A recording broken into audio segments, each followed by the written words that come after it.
বিয়ের পূর্বে কোন মেয়ের সাথে কথা বলবি না, খবরদার, তোর যোগ্যতা নেই ওর সাথে কথা বলার। তুই কে রে? বামন হয়ে চাঁদের দিকে হাত বাড়াবি না। আমার বোনরা চাঁদ। ওয়াল্লাহি যেদিন ইসলামী শাসন আসবে, যেদিন ইমাম মেহেদী আসবে, যেদিন ঈসা আলাইহিস সালাম আবার আসবে, ওনার বন্ধের উপর যারা হাত দেবে উনি হাত কেটে ফেলবে।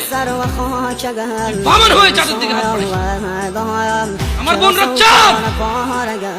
ইসলাম মেয়েদেরকে চাঁদ বলেছে আর তোকে বামন বলেছে। বেটা তুই বেটা ছেঁড়া খাতায় শুয়ে লাখ টাকা স্বপ্ন দেখিস, বিয়ের আগে মেয়ের গায়ে হাত দিস?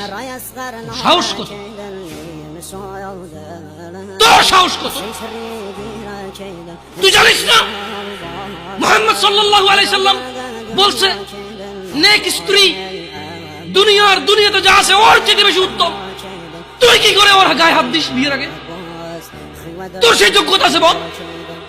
তোকে আল্লাহ জাহান্নামে ফেলবে, তোকে আল্লাহ জ্বলন্ত আগুনে নিক্ষিপ্ত করবে, তোর শরীর পচবে, তোর শরীরের গন্ধে জাহান্নামীরা থাকতে পারবে না। তোকে আল্লাহ এত নিকৃষ্ট